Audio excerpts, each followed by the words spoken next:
Hello, good morning.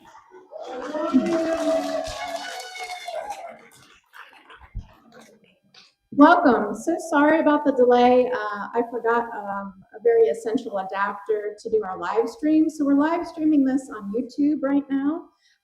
So yes, if there's something we go over that you miss, you can rewatch it on our YouTube channel and you can get to it on our website as well. So welcome, good morning. My name is Amanda, and I'm here with my lovely co-leads, Angela, Jenny, and then we got Faye back in the audience over there. So welcome to all of my lovely co-leads. So I'm just gonna do a quick welcome and then get into the presentation.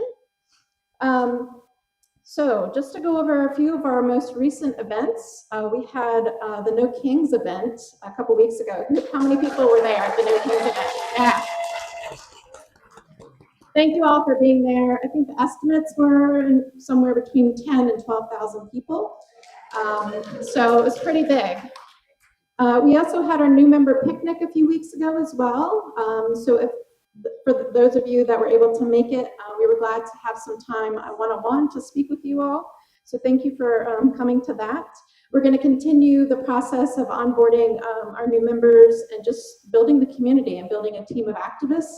So that's kind of what we're focusing on today, is how to make you all better, stronger, more independent activists, because we all need to be able to have these skills to share with each other and to support each other, because this is just getting worse. So we need to have everybody be able to help provide us and help do actions. So I'll go into that in a little bit.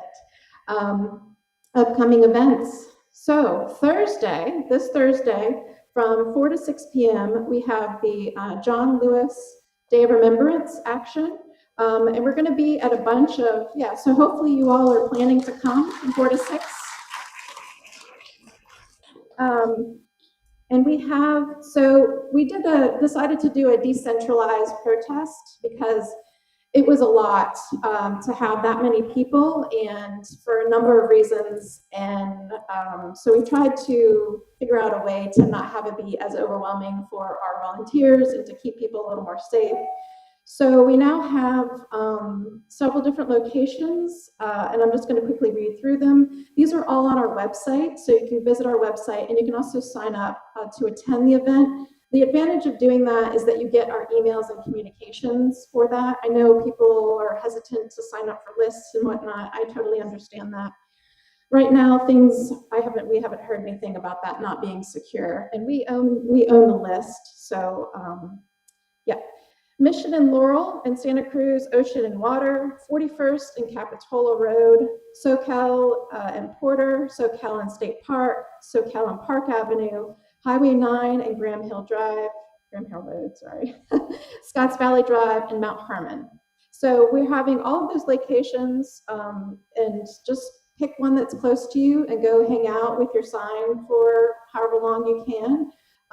We also picked this time to be during the evening commute, so we can really show up no matter where you're driving around in the evening.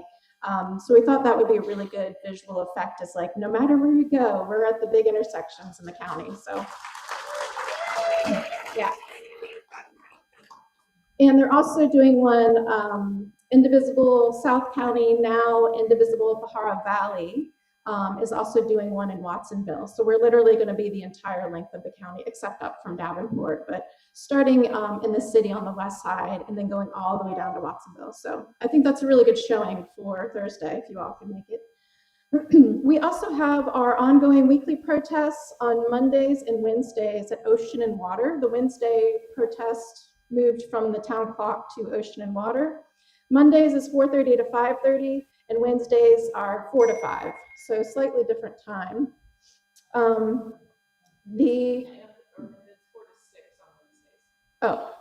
4 to 6 on Wednesdays, sorry. I think we need to update that on the web, or I need to update it on the website too.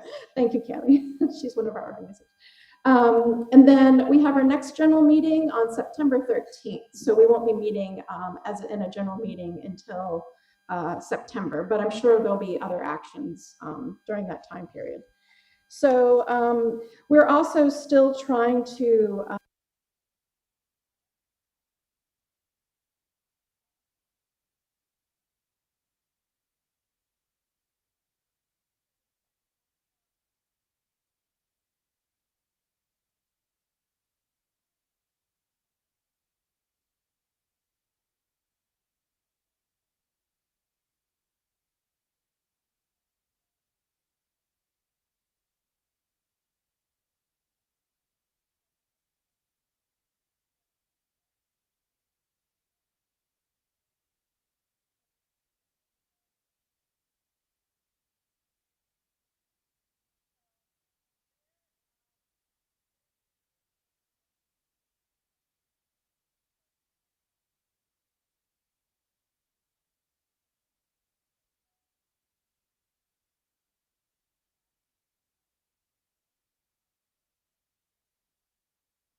2 at the very most. So first of all, the 10 issue teams are the heart and soul of Indivisible Santa Cruz County. Issue teams members work together to create actions for issues that are vital to our democracy. You can certainly be a member of Indivisible Santa Cruz County and not be a working member of an issue team, but here are 4 good reasons to join an issue team. First of all, collective power. It empowers individuals by bringing you together to advocate for shared concerns.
In room 3. I mean environment. God, sorry, environment. In the okay, the economy team. The economy team is researching economic issues coming out of the administration that has a direct effect on our county and brainstorming actions that we can use to counter these effects and educate the public on the harm the administration is causing locally. One of the members has informally started an interstate grassroots text message coalition that would mobilize an action in support of women in an unsafe state who has been arrested for a miscarriage. Reproductive freedom is economic freedom. She is now in the process of expanding this grassroots action to include other important economic issues and to spread the word about the detrimental policies that are being put in place.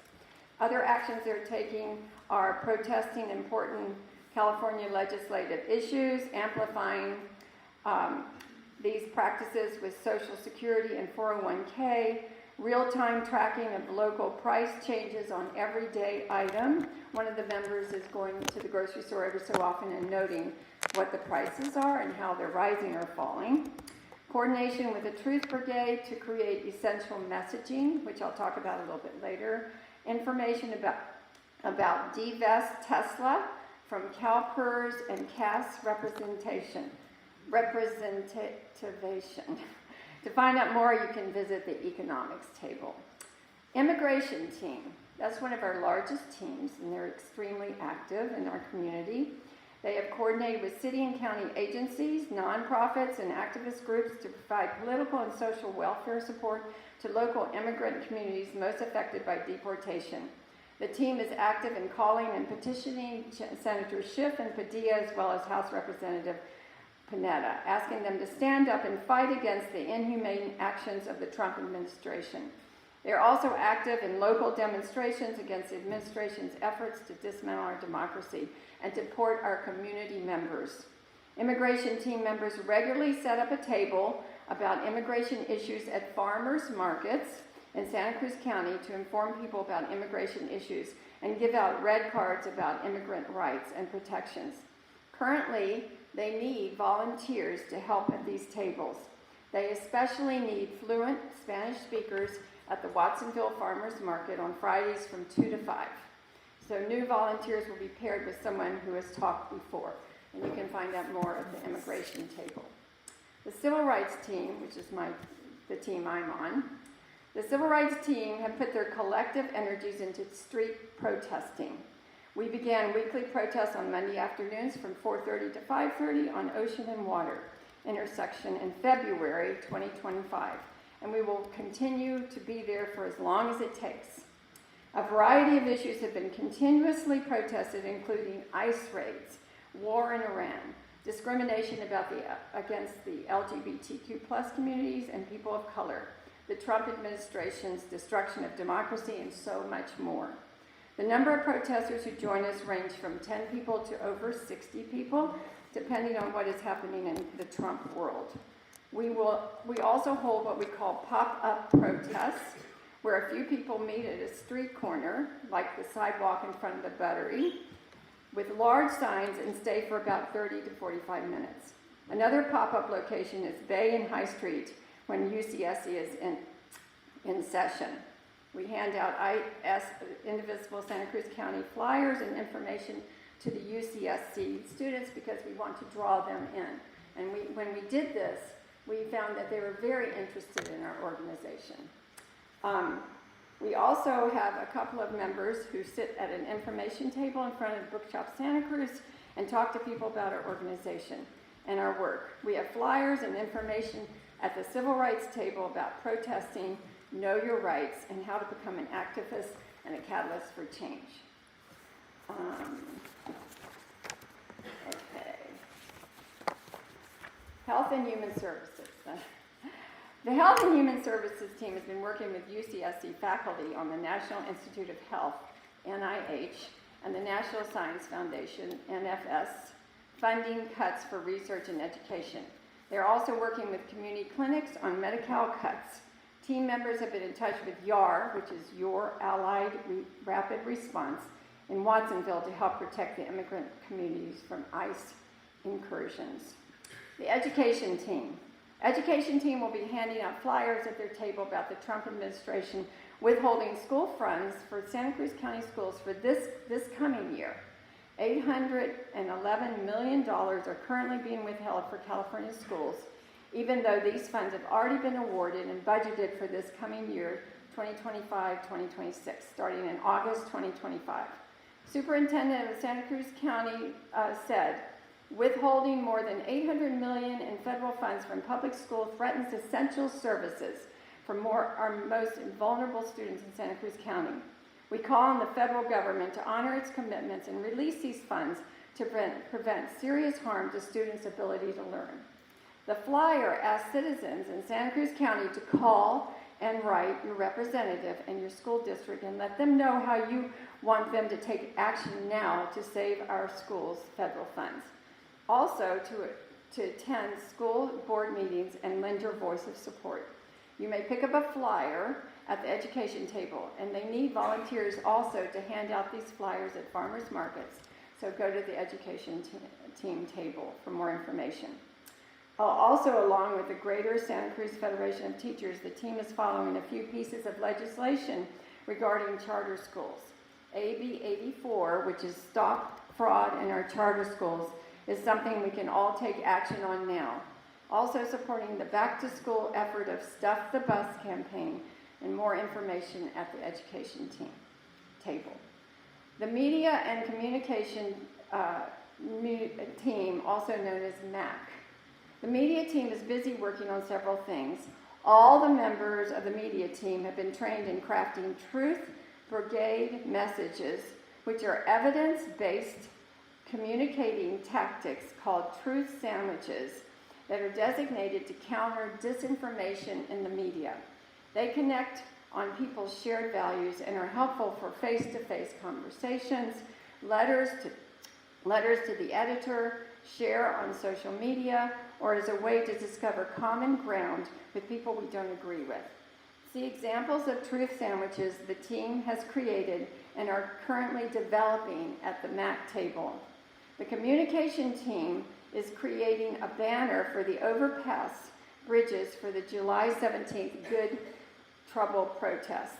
Their next action will be to join the Blue State Defiance, which is an indivisible national project that will encourage people in the blue states to contact their governor, state reps, and city council to fight back against Trump's secret police. Learn more at the MAC table. The Social Security team. Someone asked about starting a new team. The Social Security team was actually started at a Democratic meeting that Amanda and I went to. Someone asked, why don't we have a Social Security team? I said, why don't you start one? So they did. They started a team. All they had to do is get some members to sign up and schedule a meeting.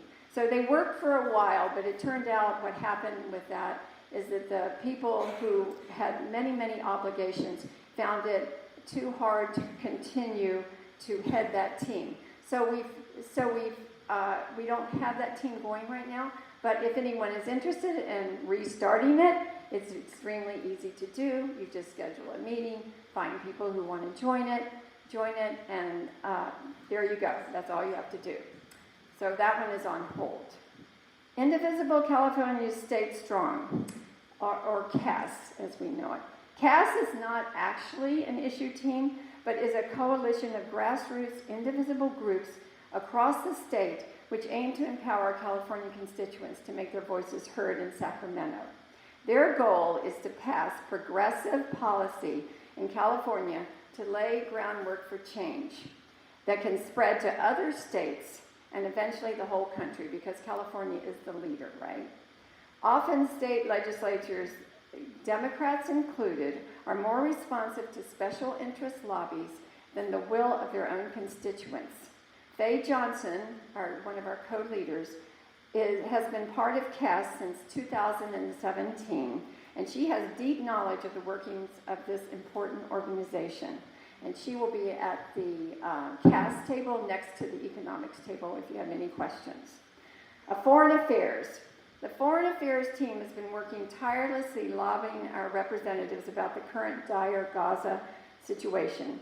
Their latest effort includes the Letters for Gaza campaign. This campaign suggests that writing handwritten letters are the most effective way to move a member of Congress, and we need to do all we can to move Jimmy Panetta on Gaza. The demand that Panetta pressure the Trump administration to use all diplomatic tools to lift the blockade and push for a permanent ceasefire. Yes, right. And lastly, but not really lastly, the newest team is one, it's called Restore Democracy. Restore Democracy will be joining Indivisible's new national campaign, 1 Million Rising Strategic Non-Cooperation to Fight Authoritarianism, which starts this coming Wednesday, July 16th at 11 o'clock Pacific Standard Time and continues every other Wednesday. The Trump agenda includes mass deportations, rollbacks of civil rights, weaponized courts, and full-scale attacks on our democracy. We can stop this, but it will take all of us. Not just a single day of mass action, but a thorough, sustained organizing in our communities. On 1 Million Rising is a national effort to train 1 million people in the strategic logic and practice of non-cooperation, as well as the basics of organizing. This is how we build people power that can't be ignored. To learn more and attend the first Zoom event on July 16th, go to the Restore Democracy table. All right, thank you. Yeah.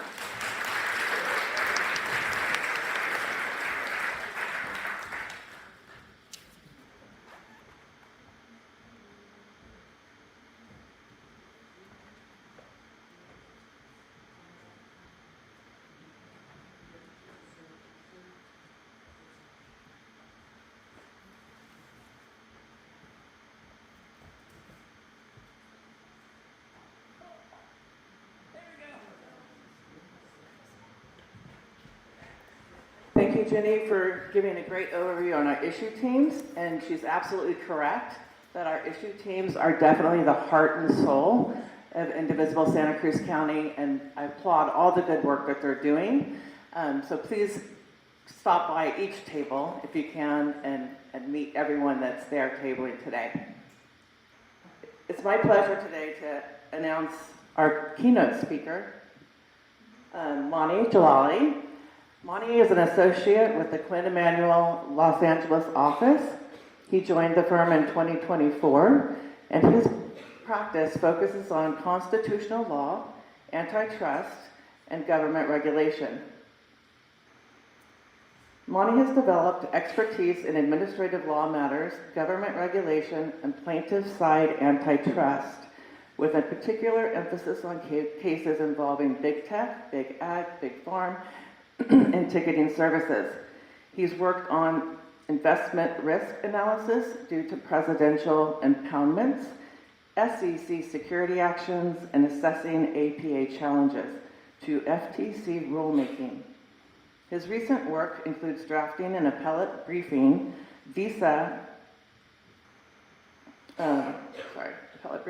on nationwide injunctions protecting thousands of international students across the United States from visa revocation. He's also handling the AEA, Alien Enemies Act, deportation cases in court, and filing briefings and administrative law matters regarding childhood separation at the border.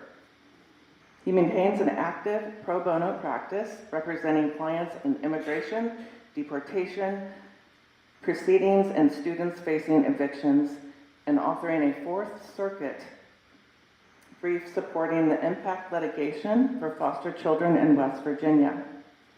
He's actively involved in his community, spending time with progressive grassroots organizations, and he is a graduate of Yale Law School, where he worked in the Department of Justice of Legal Counsel and served as a research assistant to Bruce Ackerman. He received his undergraduate degree in war studies and philosophy from King's College, London. It's my pleasure to introduce you today to Mani Jalali.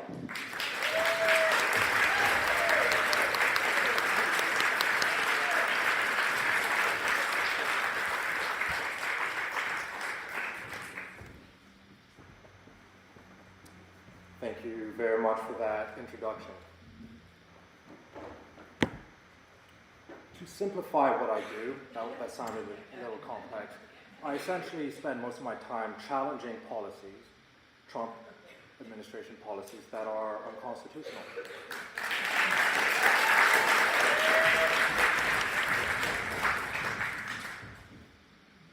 Now, a show of hands, how many folks here have sent a letter, called a representative, engaged in a town hall, sent a note, try to engage in the democratic process? Show of hands. Now, keep those hands up if you feel like your efforts were received authentically, that you feel like your voices were heard, and that it was effective as a matter of policy, changing the policy.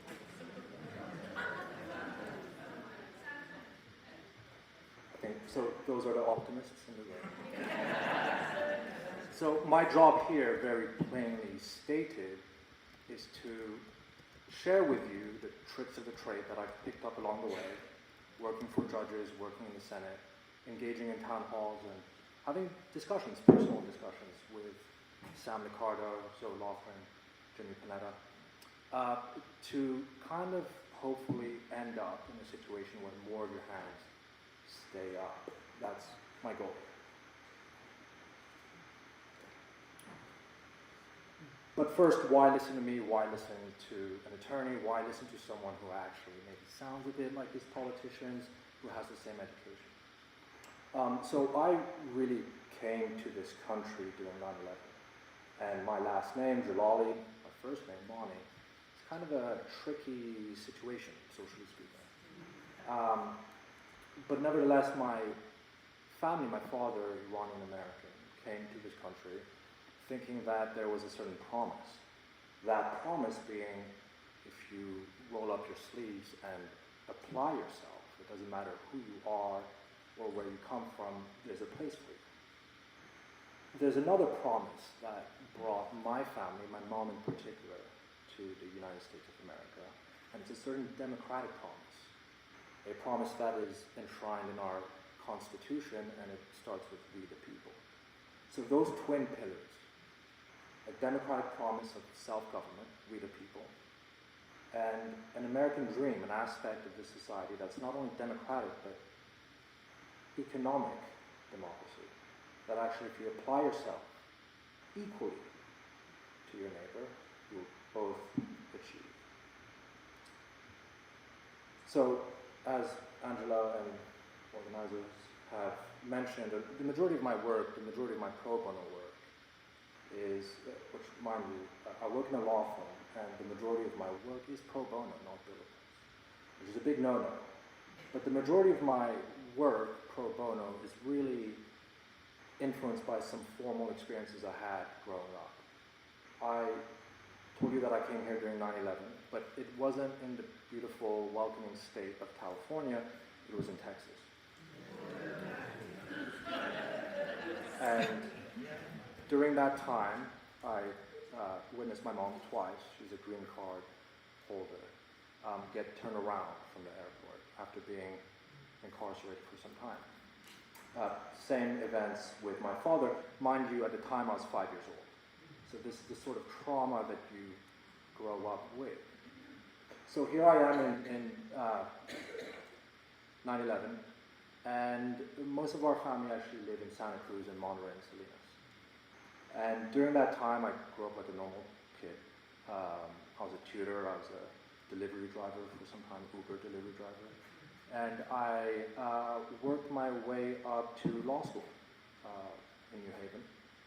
And during that time, I always had a passion for civil rights because I felt it was wrong, egregiously wrong, for someone like my mother, who doesn't speak the language that well, to be locked up. When her kids, I was 5 at the time and my sisters were 3 and 1, were left alone in a room. And so that trauma really motivated me to apply myself on this very important topic that we all share. Whether we disagree on politics or we have different names or we look differently, there is one thing that unites us, whether you're a Republican, even if you're a secessionist, it's actually the United States Constitution. So here's what I have to say about this after my studies. Before the American Revolution, no one lived in self-governed societies. People were ruled by kings, lords, tsars, sultans, warlords, essentially thugs with big armies.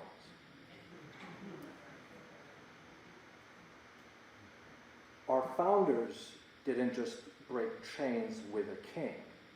They shattered an entire system of lords, barons, and aristocrats in conventions of the people by bare majority rule, up and down the Atlantic seaboard.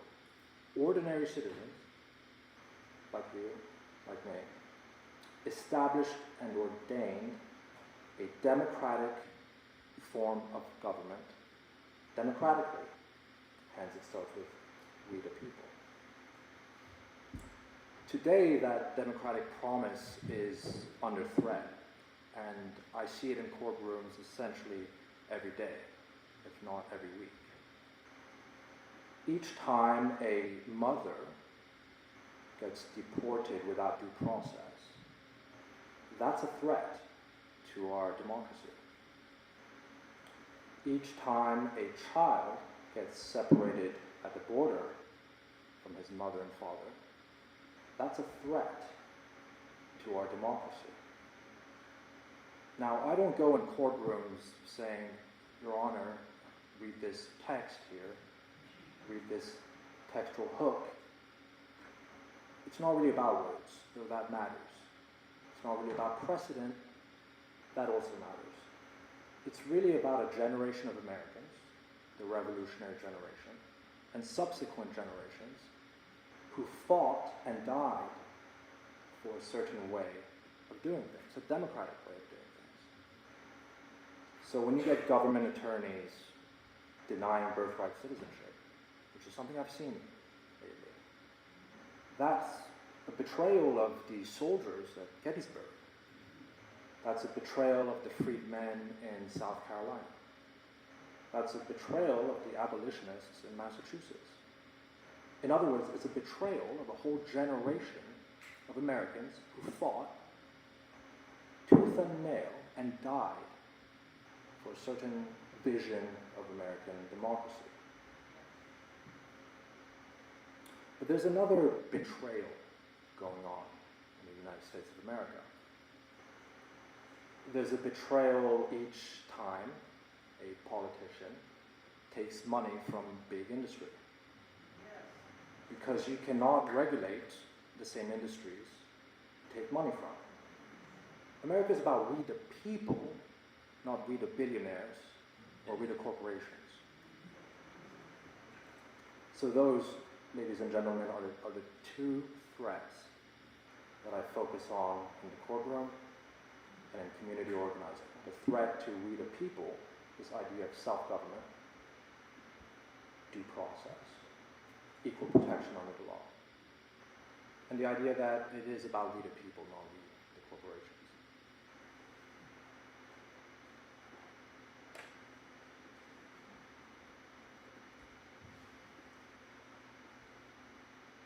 So here we have a convention of the people during ratification. It was one of the most populistic and democratic moments. You have a convention, the Philadelphia Convention. It's a little more aristocratic, a little more few figures there, and some of them were slaveholders. I don't particularly look to our founders with great admiration necessarily, though they were great thinkers and ahead of their time. I really look at the generation of Americans who ratified the document democratically.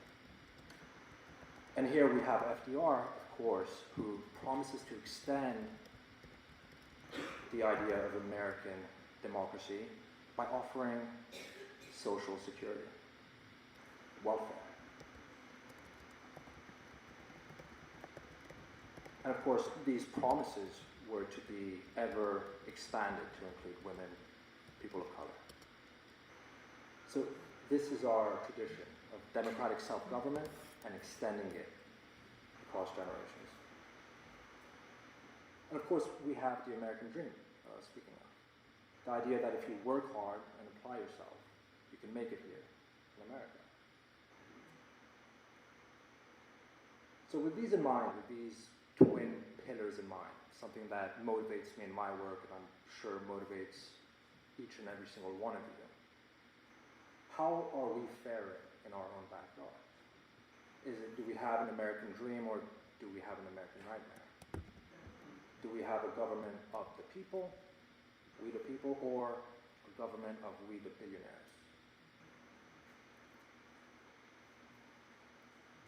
So here's the reality in California District 19. Let's start with housing.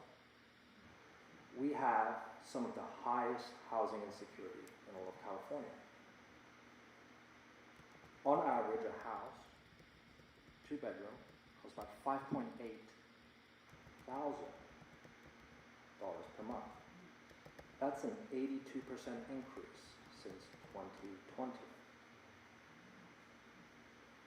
Students at UC Santa Cruz, the university itself only guarantees 38% of students' housing, and the rest are forced to compete in a very tight market. A market, in fact, that is consumed by landowners, renters, and venture capitalists, development firms. And that accounts for why in our own backyard, rental properties have skyrocketed higher than surrounding communities. Now let's talk about food insecurity. There's a reason I have this picture back here, because as you know, our backyard is known as the salad bowl of the world. And yet, 1 in 3 children in our community go hungry. 40%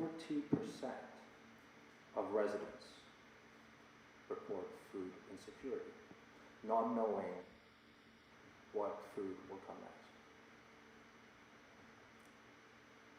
Hunger and starvation in the land of the plenty suggests to me that we don't actually have the American dream in fruition in our backyard. Last point, poverty. So California's poverty rate has increased 18% since 2018. In our backyard, however, the differential is an interesting one, 26%. In other words, if I am to bullet point these statistics I've shared, in our own backyard, not only are houses more expensive than the surrounding community, but they are increasing at a faster rate. Not only is food insecurity the worst here in the entirety of California, but it's gotten worse over the years in a place where we have plenty. Poverty itself, naturally, given the housing insecurity and food insecurity, is also something that has increased at unprecedented levels in our own backyard more than surrounding communities.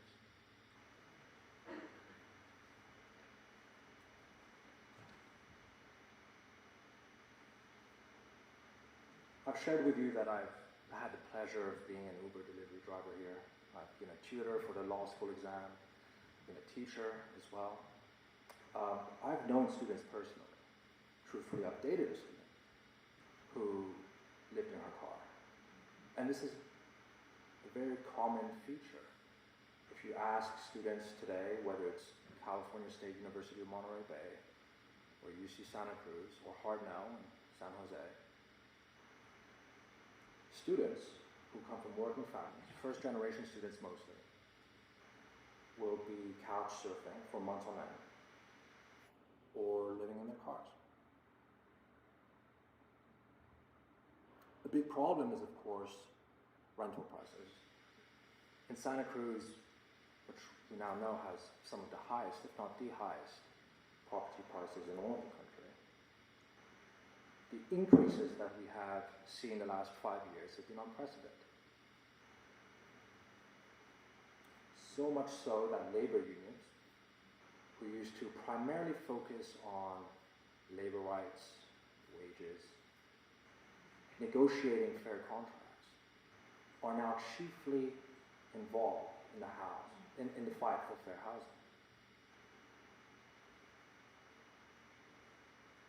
So we have a vision of what we want to accomplish. It's deeply consistent with American democratic first principles and this idea of an American dream. We see that in our own backyard. It's not quite living up to our expectations. So now the question is what to do. Who's responsible, or who at the minimum is responsible for not being more proactive? So this is our representative, Jimmy Panetta. So I have a few things to say about Jimmy, but let me be candid. The first one is this. When I grew up in Monterey, when I was just 17 years old, I actually met Jimmy. I met Jimmy because my aunt had her own medical practice, only ACA, Obamacare recipients. Come from a long line of family members who are oriented towards helping people out. Now, Jimmy and his team at the time happened to come to the office where I was actually working a summer job. And I was going to go to Denny's down the road just to grab lunch. I had a passing interest in politicians. I was more into movements. If Gandhi walked in, I'd gladly take his autograph, not Jimmy. But here's what Jimmy had to say on that day. Hello, Congressman. Leon, I called him accidentally, not knowing there was a switch. Same name, but a switch. So I told him that I was going to lunch. It's my time to go to Denny's, Congressman Leon. And his response, I remember it well. It's actually not a story I've shared much. he knew that my aunt had just passed me a $20 bill. And said that's going to be more than enough for the next few days.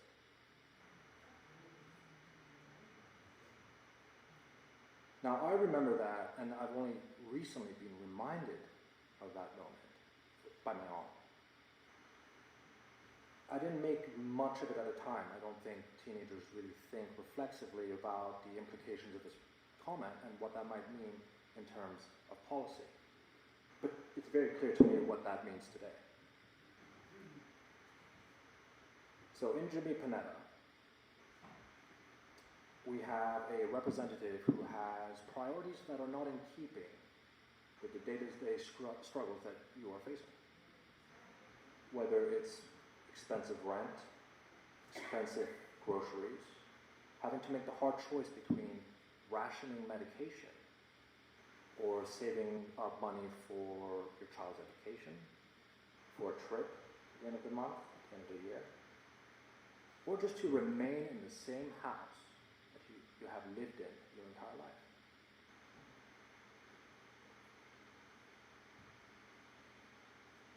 So let's start off with what I call the antitrust betrayal in 2022, which was at a time in which I was working in the Senate. So in 2022, Congress had a bipartisan opportunity to pass and strengthen antitrust enforcement. These laws that essentially say, hey, Big Pharma, hey, Big Agriculture, you guys are so big at this point that we have a sense, regulators, like the American people know, that things are going on in corporate boardrooms that are not consistent with the welfare of the American consumer. So Jimmy Panetta was one of 16 Democrats to not vote for that law. In other words, his allies on this were Republicans. He voted with Republicans to protect the very monopolies, big tech, big agriculture, big pharma, that render the lives of day-to-day Americans, students, teachers, elderly, retired students, a nightmare. Because it is a nightmare when you have to make a decision between buying medication or paying for rent.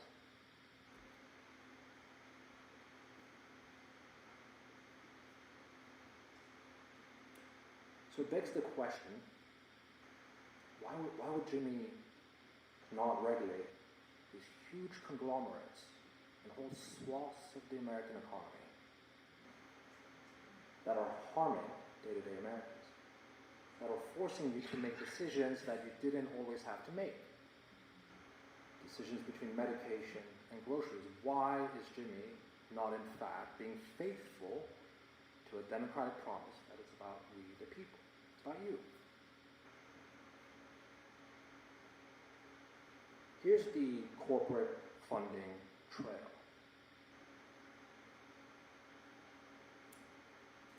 $95% of Jimmy Panetta's purse comes from super PACs and major donations from billionaires and corporate executives. In other words, only 3% comes from small-time donations, something that we may engage in, $400 and under. 3%.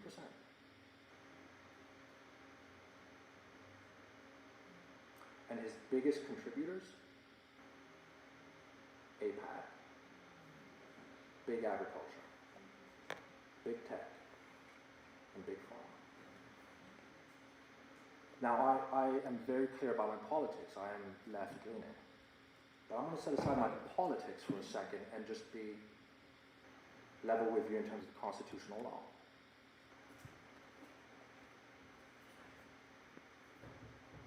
Big tech, we know for a fact, are the same folks who funded and campaigned for Donald Trump.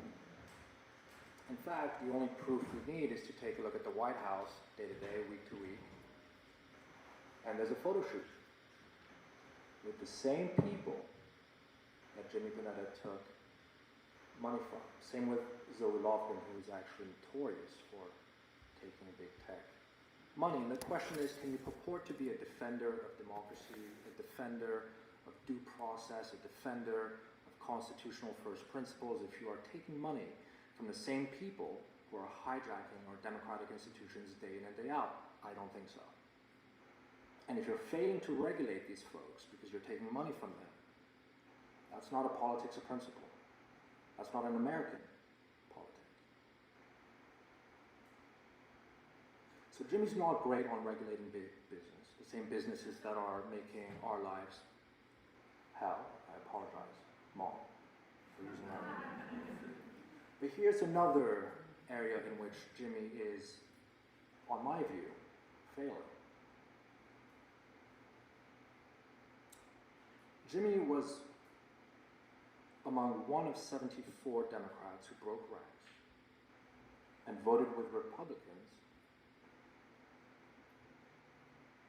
thanking ICE and endorsing their day-to-day operations.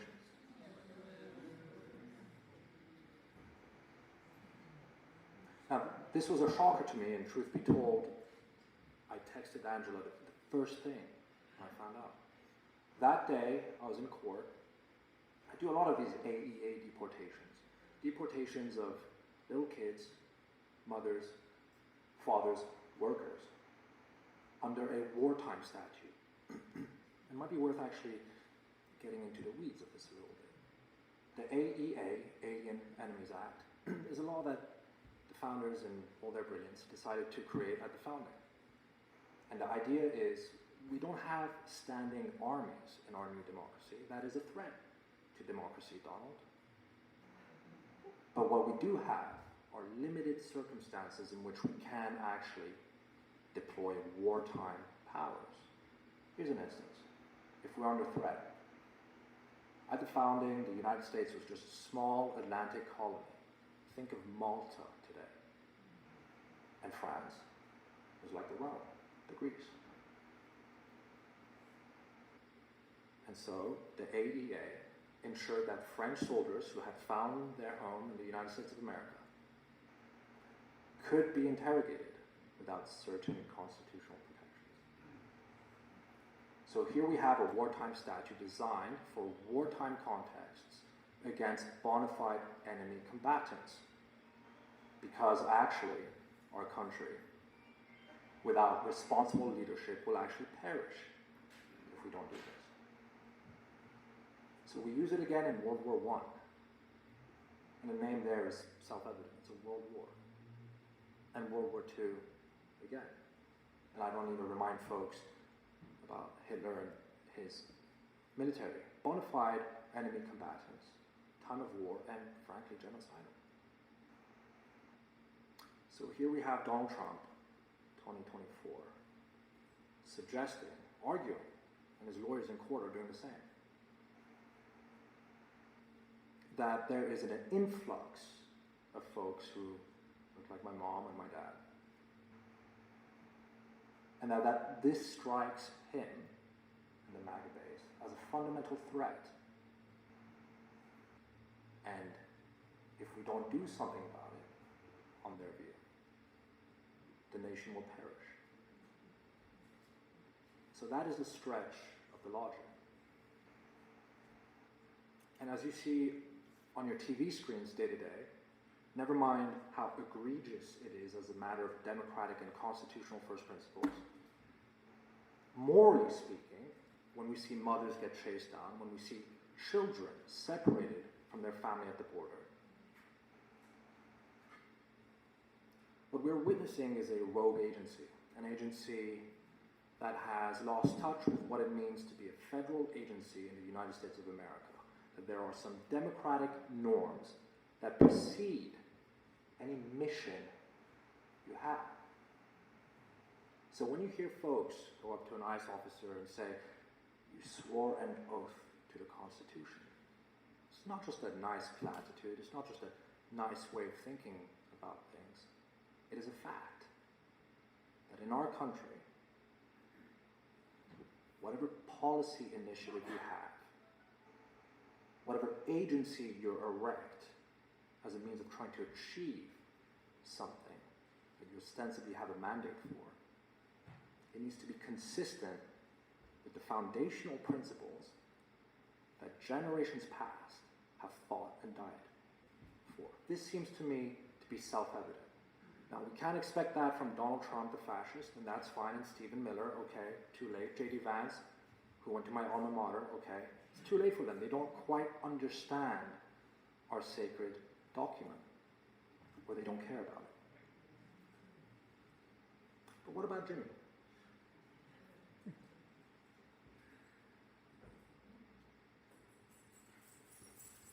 There's no excuse, frankly, for Jimmy Panetta having endorsed a rogue agency, even if you are for law enforcement and immigration enforcement. Actually, our constitutional principles supersede the desire to have law and order at the border. And this brings me to another point. I've done a lot of community organizing the last 6-7 months, and I hear it time and time again, and it's something that I actually have a lot of respect for. I hear folks say, well, the Panetta name goes long around these corners, and I respect that. I'm a student of history, constitutional history, and I remember a time when Leon Panetta fought back against Richard Nixon as a way of enforcing civil rights laws. That was Leon, a fighter for certain democratic principles against Richard Nixon. Now today, Donald Trump, he's kind of a neo-Nixon. He is actually a Richard Nixon who hasn't been impeached, who's a little more extreme. And rather than stand up to him the Panetta way, Jimmy has decided actually to endorse this rogue agency. That's not the Panetta way.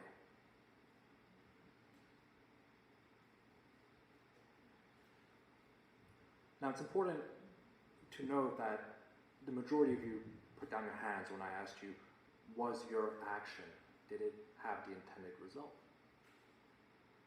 And I'm here to say it's not your fault. There's me, Monty, before law school, who had a certain worldview, a lot more democratic, a lot more socialist, in fact. And there's me after law school who can pick up the legislative history of Jimmy and study it carefully to see what decisions were made, what provisions were omitted, and what provisions were incorporated, to actually assess on the merits within the Democratic Party framework, not a radical framework, not a Mamdani, not an AOC, not yet. Within the Democratic Party, where does Jimmy stand? On regulating big business, on civil rights, on dealing with major monopolies, on dealing with affordability and inflation, Jimmy Panetta is one of the most conservative in the Democratic caucus. That was a surprise to me. Now, if you look at his page, there's a part that I really find fascinating, and it's a good case study for us to understand how politicians do things and why we get frustrated, and some of our citizens, in fact, get so frustrated they might lose sense of what it's all about. Jimmy, in his campaign speech, fighting for our values, certainly civil rights values matter tremendously, he purports to be fighting for more affordable housing, more affordable costs. Make housing more affordable, it's right there. Expand healthcare. Lower prices at the grocery store. And truthfully, this is what's wrong with politics.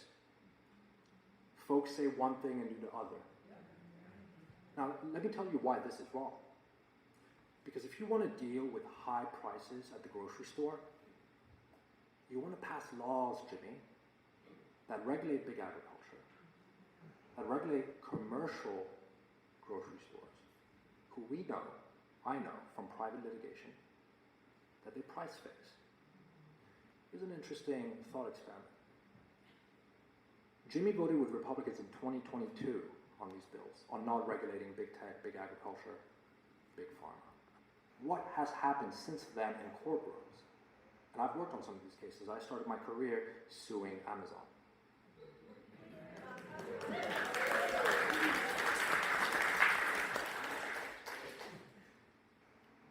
I thought that was worth mentioning because I did hear it said that I work on antitrust, to be sure, on the right side of the V. I'm challenging the big conglomerates who are actually making our lives hell. So if you're serious about affordability, Jimmy, if you're serious about lowering food prices for working Americans, for students, for the elderly, for your constituents, then you want to pass common sense laws that the majority of your Democratic partners, in fact, wanted to pass, that will make it easier for lawyers like me to say, well, you know what, I have a hunch, a legal hunch, and the American people have an existential hunch that these major monopolies are not playing it fair, they're not playing it straight. And we know this from private litigation. Judges have admitted this is a judicially recognized fact, the Albertsons-Kroger merger that a lot of you know about. Okay, it's thanks to antitrust laws that we get to regulate those. So Jimmy's dead wrong on lowering groceries. What about lowering rent? Okay, well, antitrust laws actually do a good job of addressing that problem. Because when you have market speculation, because venture capital firms are speculating in the housing market, when you have corporate landlords buying up 26% the housing market year per year, that's where you pass laws not only limiting the capacity of firms, private firms, not constituents, private firms in Manhattan buying up property on the Central Coast. I don't blame them. It's beautiful here. But this place is for the people who have invested their lives, their livelihood here, not for corporate benefactors. Jimmy.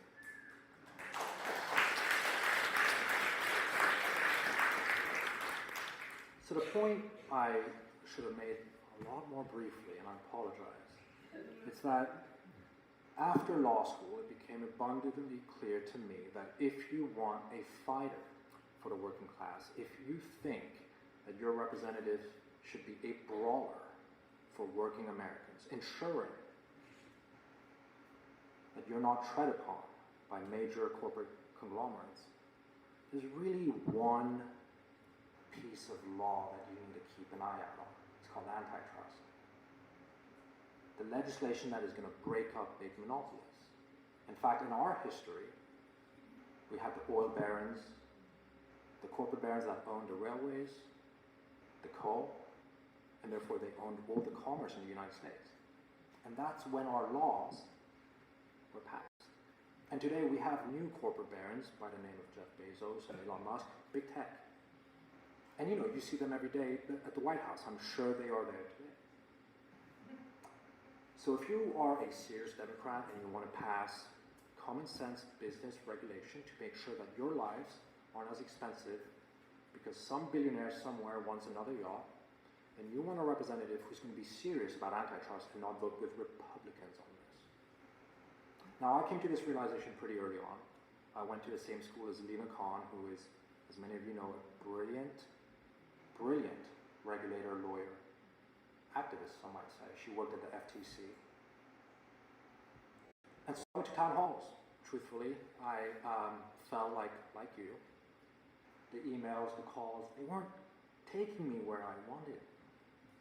And so I decided actually the best course of action for me would be to speak up, go to town halls, and engage Democrats on this conversation.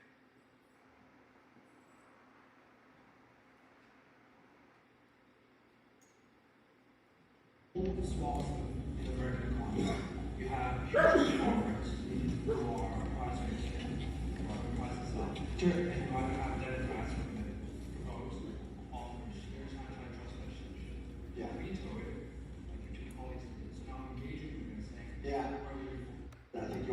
disagreeing with me on this. I don't believe the Econ had the right approach. I thought it was too much of a blunt force approach. People didn't know what the rules were. And evidence of that is the fact that she lost most of the time in court. She sued Amazon for being a monopoly and investigated Microsoft for abusing its market power. She blocked the merger of grocery giants Kroger's and Albertsons. She stopped mergers at Nvidia, Lockheed Martin, and HCA Healthcare. She took action against companies like Grubhub and Lyft for misleading workers. She sued pharmacy benefit managers for artificially inflating the price of insulin. The aggressive antitrust position made Lina Khan very unpopular on Wall Street. But it was some of the most robust consumer protection from the FTC in decades.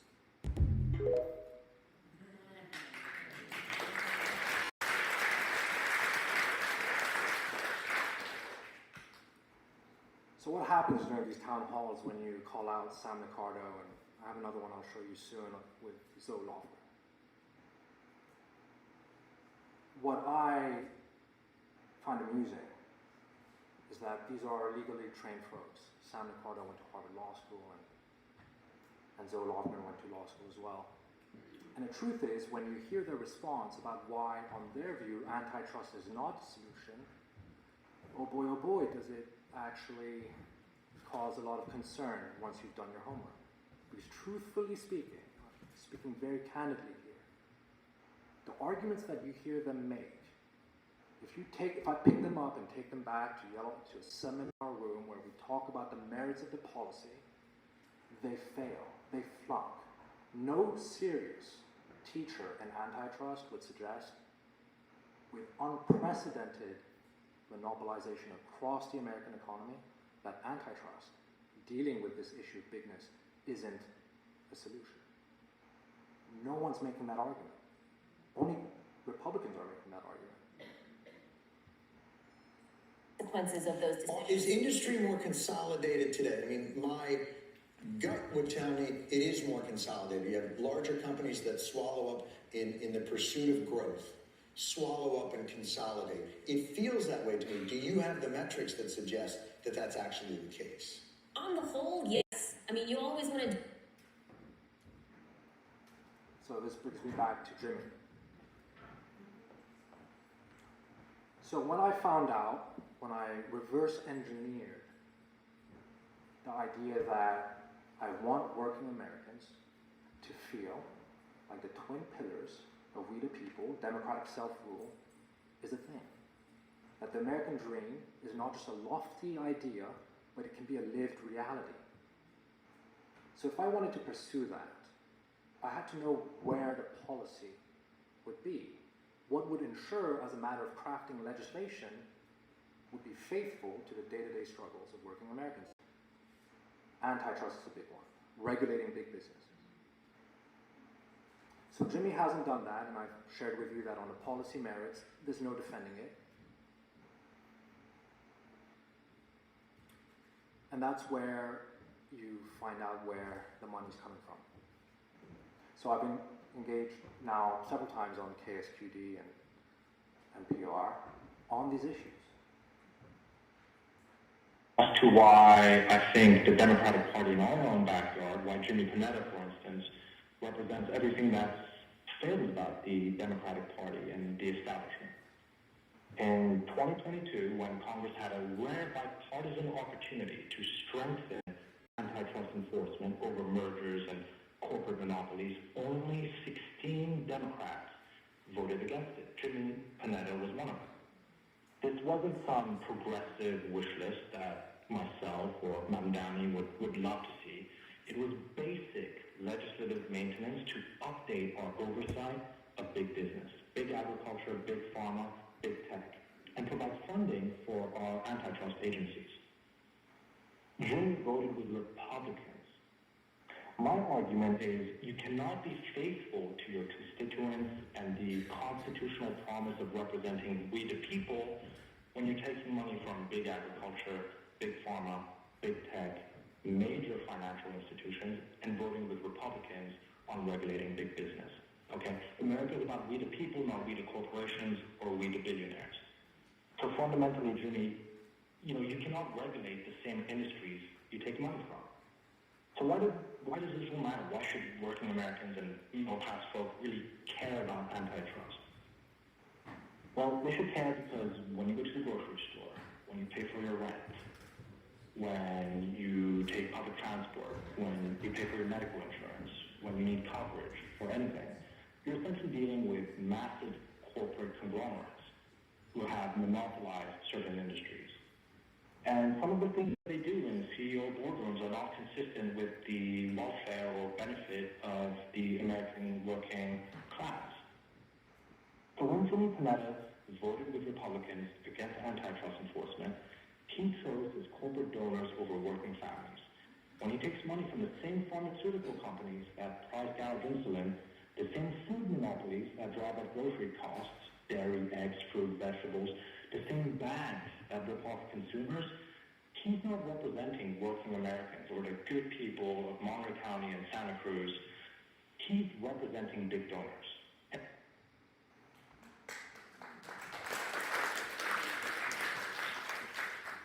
So now I did promise that I would provide you with tools to make sure that perhaps some of our engagement with our representatives, with Jimmy or Zoe or San Ricardo and others, would be more effective. So I think my first job here has been to throw out there that we actually share a worldview. And even if we're different politically, I've told you I'm a leftist, we can all agree that there is a certain idea about America. And we would like to see that idea be a reality in our own backyard. What I have also shown you is that our own backyard is not looking too great right now. And what we need are faithful representatives who are going to craft legislation, propose laws, update whole chunks of our laws that are going to keep up with the day-to-day struggles of working Americans. That seems to be common sense. I've also showed you that our representative, Jimmy Panetta, has been one of the most conservative when it comes to that follow-through, to regulating big business, or standing up for our civil rights laws. So now the idea is where do we go from here? How do we use community organizing with the technical know-how, knowing policy, to galvanize support, to pressure Jimmy into conversations at town halls, to change position, or to be unseated? Now, I told you I came here during 9/11, and there are really three key figures during my lifetime who I've really looked up to. And I make no secret of it. Barack Obama is one. Weird name. Grew up overseas. And he went to law school. After law school, rather than joining a law firm or working for a Supreme Court justice, he went back to community organizing. Now, truthfully, I had no idea what that was. I had no idea what community organizing was. I mean, it's intuitively a little difficult to wrap your head around. But then once you start realizing that actually it's about fighting for your constituents, for day-to-day Americans, figuring out the policy, now you get into the ball game of being effective.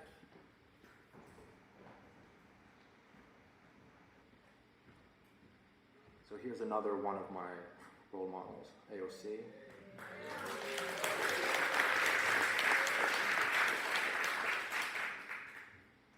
And Mom Daddy.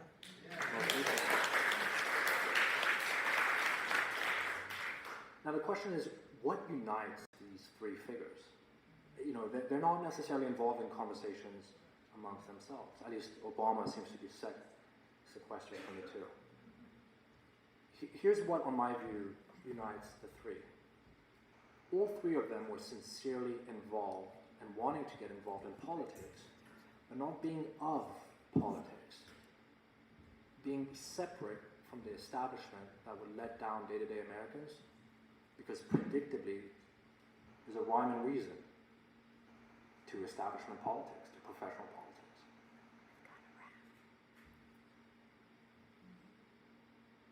So in thinking through about what we can do, what community organizing would look like for us, specifically on the issue of Jimmy Panetta, It will look like engaging on 2 policy priorities that relate to a certain vision that we all care about.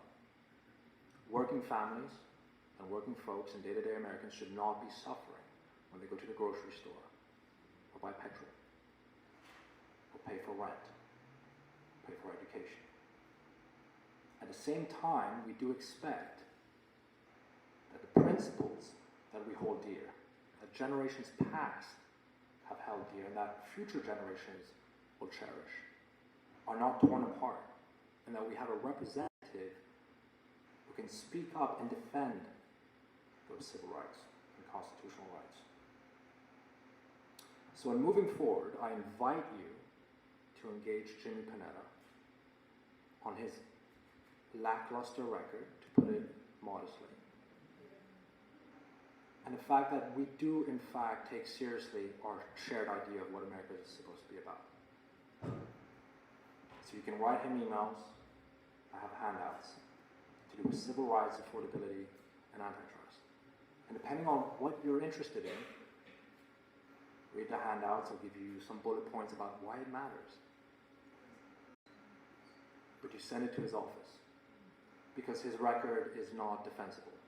In a deep blue jurisdiction like ours, we cannot be voting with Republicans on civil rights and regulating big business. Thank you very much.